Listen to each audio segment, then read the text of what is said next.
Thanks for your support as a channel member, Christopher Hoffman. Our European campaign continues today. Yes, I'm going to continue to call it our European campaign.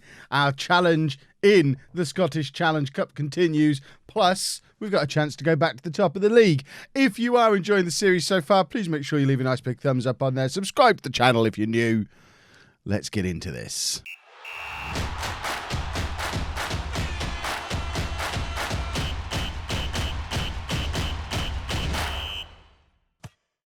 Hello and welcome to part 23 of Non-League to Legend. I'm Kevin. Coming up on today's episode, we have the game against our pre-season predicted title rivals Salford, who are having a terrible time of things at the moment. Plus, whoa, why has there been a game put in before the Partick Thistle game? We'll then do Fylde offline and then play Partick Thistle in the Challenge Cup. When I planned to do this video here, it was Salford, then Partick Thistle. How has this happened? I'll still show you Salford anyway, because it's an interesting one. Because they've got relegated from the Football League after a couple of years up at that level, and they have had a miserable start to the season. They're down in 16th place, only 15 points on the board, only marginally above the Kev ratio, which is the first time we've had to talk about that in Non-League to Legend this year. But as you can see, we are having a much better time of things. 1 point off the top of the table. We've been in a lovely, lovely run of form and still unbeaten in all competitions so far this season. And it would be very nice to knock a couple of goals past Salford, get ourselves to the top of the league, and then go and progress through to whatever the next round of the Scottish Challenge Cup is. I mean, to be fair, it's unlikely. Partick Thistle are in the Championship up in Scotland. I feel like that probably makes them a considerably bigger club than us. I mean, this fella, for a start, I mean, he is 36 now, but you're not going to see him playing for Kings Lynn anytime soon, are you? So I think we are probably going to get an absolute battering from Partick Thistle, but it's going to be an interesting battering. But first, the Salford game, and this is the team we are putting out there for that match. We've got Grimshaw in goal, who will have he'll have hung out with Scott Carson when they were at Manchester City together, so they get to hang out together again. How exciting! Grimshaw in goal, a back four of Fleming. Levi Lang has forced his way into the team recently. I think it was actually in the last episode that, was it Odemeo got himself sent off towards the end? Lang came into the team and has been awesome. 4 starts.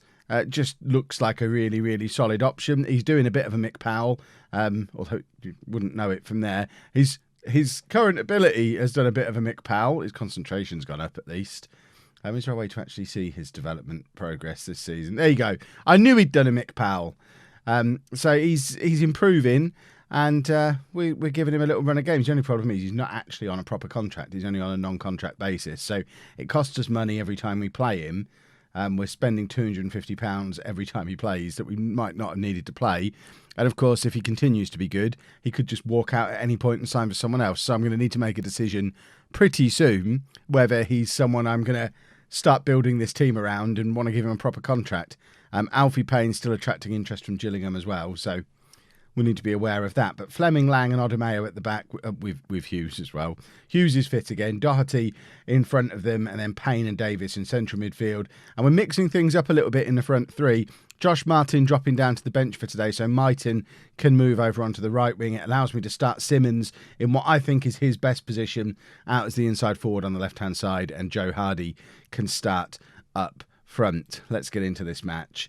Hughes is struggling a little bit for fitness. Lavinia is down there on the bench and can come on if need be, and hopefully he won't be needed. Hopefully we'll continue our good run of form. Is there just a pick up? There you go. That's exactly what we want. A pick up where you left off. We were very, very good in the last game against Dover, which unusually for me, I've just played. Normally, I play the matches the day before I record the videos, but I'm trying to stack some videos up at the moment.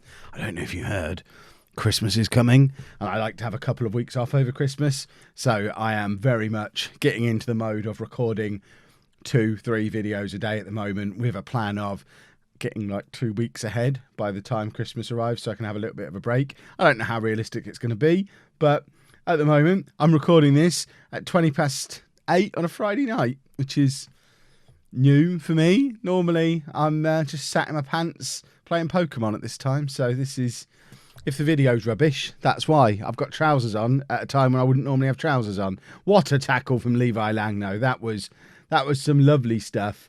Myton and Hughes both looking error prone today, which is a bit of a worry because that's our entire right hand side. Myton hasn't really spent a lot of time playing as a right winger, which, considering that's what he's supposed to be, you would think he'd just be able to slot in over there and look as good on that side as he does as the inside forward. But remember how ineffective he seemed playing as the inverted winger on the left-hand side.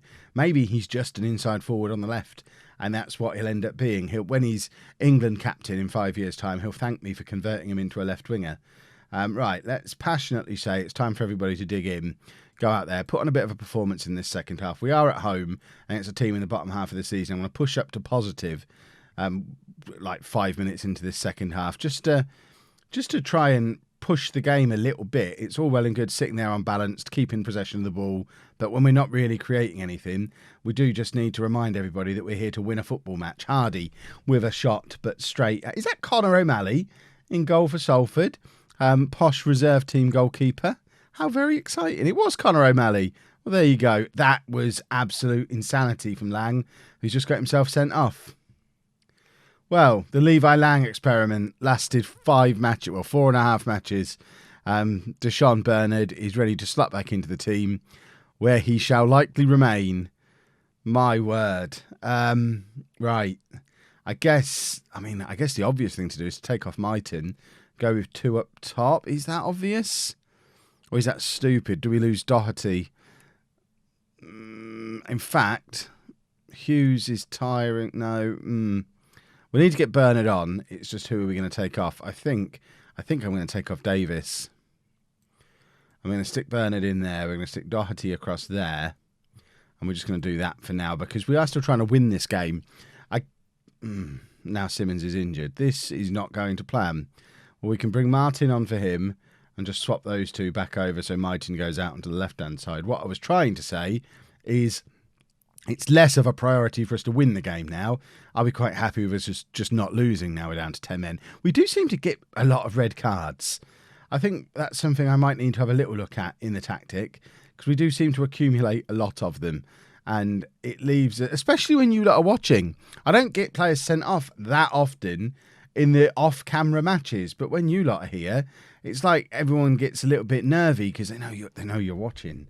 And they just start kicking at people. And my word, that is some intriguing finishing from the Salford forward there. We've got Norton on the bench as a final option to try and mix things up a little bit in this game. And I wonder if this might actually be exactly the right kind of game to bring him on, get him up there as a pressing forward, and just try and stretch the defence, put them under pressure, panic them a little bit, and create gaps for Myton to come in and exploit behind him. So there is Norton. Back to Martin, who's on with fresh legs and should be able to cause some mischief as well. Bernard plays it out to Myton. Oh no, it's Fleming, in fact. Myton's already tucked inside. Payne in a little pocket of space. The Payne pocket. Myton plays it back to Doherty. Payne's back in his pocket again. Doherty to Martin. We've got, is it still Hughes or did we take him off? It might be Lavinia at this point on that right-hand side. I forget if I made that change or not. Fleming tucks it back inside again to Payne. Someone have a shot. There is Myton. It's his 8th goal of the season. And it wasn't really anything to do with Norton at all. But they just seem to forget that Alfie Payne existed. The amount of touches they let him have around the edge of the area here. And that is just absolute insanity. Alfie Payne is too good for this division. Don't give him that kind of time on the ball, especially when he's got someone directly in front of him who's also too good for this division. We have two exceptional talents who linked up there for the goal. We'll drop back down to a balanced mentality to hopefully just finish things off. I don't want to drop any more defensive than that because we obviously are a man down. We don't want to invite them onto us because we're not really in a position to defend for long periods of time. But here's Myton again, absolutely leaving their right back for dead and trying to go it on his own. Connor O'Malley can't deal with it. That's what you get for playing a posh reserve in goal. But Bernard does deal with it, just proving why he should have been in from the start. And obviously he will be in the next game because Lang will be suspended. But Salford are still looking to try and get something up and running here. There's still 5 minutes left and they're in and Grimshaw makes the save. But we need to be a little bit wary of things like that happening. This isn't all over and done with yet. We're only 1 goal ahead and Salford are in on the attack again, drifting past Myton. And they've, it had been coming. we're going to go back to positive. We're going to try and win the game. But they've clearly decided to come at us a little bit. Just in these last couple of minutes, they've pushed forward a little bit, and we've not really had a response to it. So hopefully by coming out and attacking back at them, that'll be my way of responding. Let's have 10 minutes of passion for the last 5 minutes as well. Try and finish things off the only way we know how, passionately. Grimshaw plays it to Ademayo and then lumps it forward. I think he's looking for Norton, but Norton's absolutely nowhere near it. And there looks like there's only going to be one winner at this stage, and Salford are coming at us again, and Grimshaw keeps hold of that one. But we don't really have the personnel to drop back and hang on and defend. But you can see by the way Salford are lining up, they are really coming at us now, and we've just got to hope we can hit them on the break, but we're not going to do it with a wayward pass like that from Martin. There's still a good 3 or 4 minutes left in this game, though, and it is end-to-end stuff. And Martin is in again. Can he apply the finish on this occasion? He cannot. This has been a very competitive match since we've been down to 10 men. If we'd have kept all 11 players on the pitch, we'd have battered them. But as it is, they're putting up a very good fight and could just as easily go on and win it. Norton, I was hoping he was going to do what we've brought him on to do there, but he lost the ball almost immediately, looking to chase them down again there. This is not the kind of pressing I would expect from someone who's a specialist pressing forward. He's not hassling those defenders the way I wanted him to. Myton now trying to beat his man again, can't get past him this time, and now Salford have got a break through the middle, and they've ruined Ademayo there, and Grimshaw thankfully makes a save. Fleming inexplicably keeps it in, but then plays it forward to Payne, who knows what to do and just lumps it forward. And that should be it, I think. It's not. The highlight is continuing. My word. We've done this 6 minutes in real time. Are we not? I mean, I don't want to concede another goal. Grimshaw manages to keep hold of the cross, and that, at this point, must surely be it. Plays the ball forward to Martin. This is where we'll take an extra couple of minutes because Payne's playing Hughes in here. We've got Norton charging forward in the middle, and the final whistle, of course, goes at that point. It's we'll call it a hard-fought 1-1. I'm going to say it wasn't good enough because I do think we probably could and arguably should have won that game. The important thing is, even when we do silly things and don't quite play to our best, we're not losing matches, which is super-duper important. That could have been a problem if that was a more serious injury. That kind of is a problem because he's been gradually becoming a more important player of the team. How do we find somebody a day's wages when he doesn't have a salary? I mean, shouldn't this just be happening as part of the disciplinary policy anyway? I mean, he's effectively been fined nothing there, I think. And 1 day's wages doesn't seem enough anyway. But apparently that's part of our agreed code of conduct. Who agreed that? Right, I'm going to go and play Fylde. Then we'll all go and play Partick Thistle. Breaking news, boys and girls. This is my first interview in the Football League that I've been offered. Carlisle, who are 22nd in League 2, having finished 13th last year. But presumably having had a pretty poor start to the season in a relegation battle, but it's only with Northampton, so it's not like there's any real competition.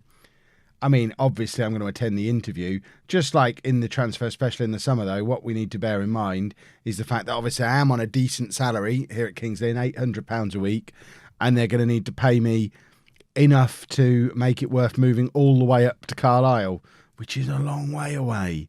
Let's go and check in with the interview.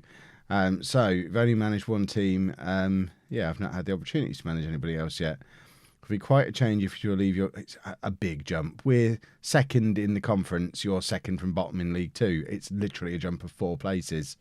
I want to work at the highest level. Would I agree my handling of the media has been mediocre? I've not done any media. Why have you found it? I haven't found it hard to manage fine. I mean, this isn't going well, is it? I'm intent on making sure I handle situations like that. It doesn't matter the condition. I've handled the club finances fairly well. The club will be looking for a candidate capable of performing to competition expectations.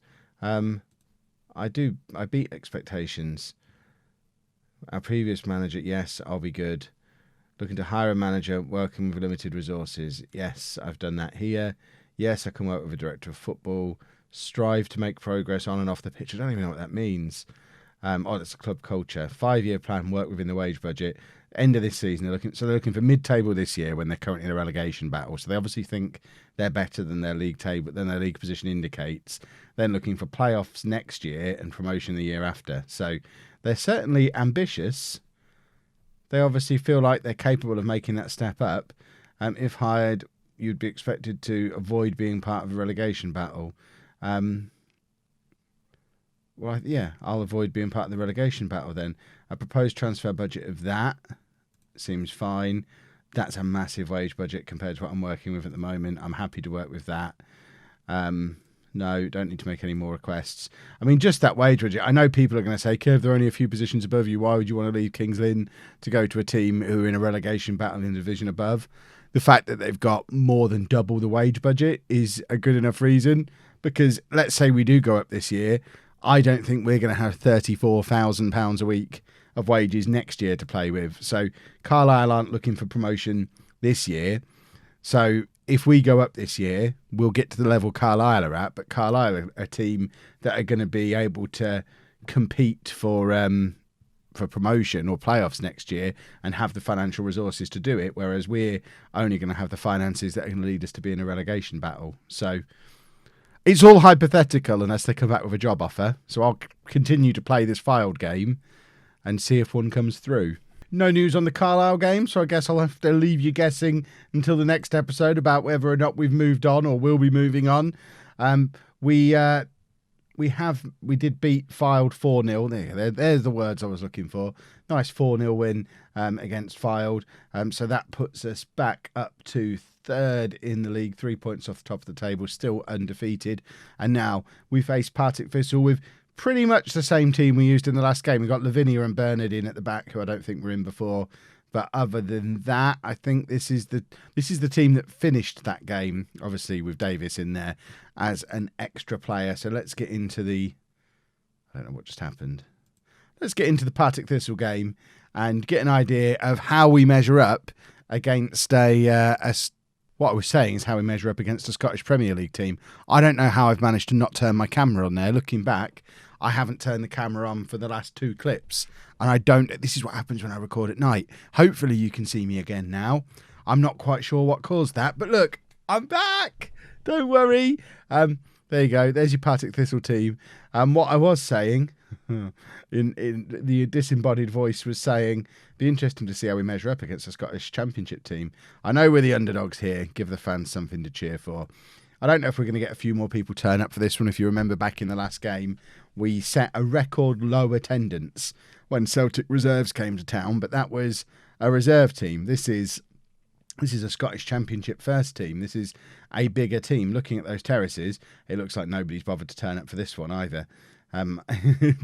Our level of indifference to this competition is awesome. I mean, I get the feeling this is basically the Scottish equivalent of like the Checker Trade Trophy, because the big clubs aren't in it, and rather than, I guess they have got the equivalent of Premier League youth teams with all the big club reserve teams and some non-league teams from the rest of the UK as well, which it seems like a really weird way to run a tournament. But I guess for the likes of Partick Thistle, they probably look at a tournament like this and think this is the opportunity to win something, because it kind of is. They'd probably consider themselves one of the biggest clubs left in the competition. And Davis to Lavinia, wouldn't it be lovely if we beat him? Imagine winning this. It would be insane. Lavinia plays it across, looking for Mighton, and Mighton is there. It's his 10th goal of the season already, and it's only October. Alex Mighton, I don't see how he doesn't get recalled in January. He's playing so well. Surely Forest could find a use for him. But it's Kings Lynn 1, Partick Thistle 0 on 18 minutes. And wow, we're going to win the Scottish Challenge Cup, boys and girls. It's the big one. It's the thing we've always wanted. European success at the first club. Who'd have thought? They're all overwhelmed by their feedback.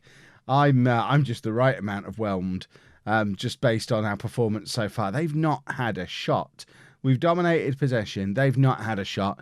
I know nothing about Scottish football. I don't know if they've played a really weakened side because it's only Kings Lynn. I don't know if maybe they don't care. But what I do know is we're beating a team that would have a considerably higher reputation than ours. This would be one of the great victories in the history of Lynn Town FC. And there's only 834 people here to see it. To be fair, though, 171 people have travelled down from Partick Thistle. I don't know where Partick Thistle is. Is that a place or is it just the name of a team? From Thistle, that famous part of Scotland, to follow their team away from home. So those 171 people deserved that goal, and they deserve to see their team win and go on and win this entire tournament, because we don't want to win it. We don't want to, quite apart from anything else, we don't want to have to sit on a bus for all that time to travel up to Scotland for the final or get an away draw. Any of these things would be disastrous. So we're quite happy to get knocked out by a team considerably better than us. But wouldn't it be fun if we beat them? Wouldn't it be fun? Apart from the travel, I hate sitting on a bus. Right, substitutions. We've got the whole of the attack not really turned up. Martin, is McAneff really the player to come on for him at this stage of the game? I guess he's kind of the only option. I guess what it does mean is we can put Mighton out on that side. McAneff can go over there. Hardy's not playing well either, so we're going to bring Norton on. I'm going to stop switching Norton to a pressing forward and just leave him as the advanced forward, which we know works in this system. We've tried playing him as a pressing forward repeatedly, and he's not really working. So let's see if he can just fit into the system. We've switched to a positive mentality just in an effort to try and win the match, because why not? It's 1-1. We seem relatively evenly matched, so we might as well try and win it. I mean, presumably it'll go to penalties again like the last one did. We'll bring Parsons on for Davis as a final change, just for a bit more attacking oomph in the middle there. They've got a player called Dick, which is nice. Where was I? Odumeo, playing it forward, looking for Mighton. There is Mighton, trying to get past Dick. Imagine if we don't talk about any former players now, Kev, please. But I don't really want to be a family-friendly channel with Copper coming. But still, I don't want to imagine the scenario if Michael Gash was still at the club. Let's just take these penalties and not discuss that any further. Oh, right, Parsons up first. It's 1-1 is a fantastic result. If we can win this on penalties, it would be even fantasticer. But Parsons has missed the first penalty. It's not even a particularly good save from their keeper. It was straight at him, and he's just dealt with it adequately. Looking at those match stats, we should have won this game. I think we've been a little bit starstruck by all the Scottish stars that have turned up in Kings Lynn. Fleming to take our second penalty to draw things level, and he doesn't. And I think we just call it there, shall we?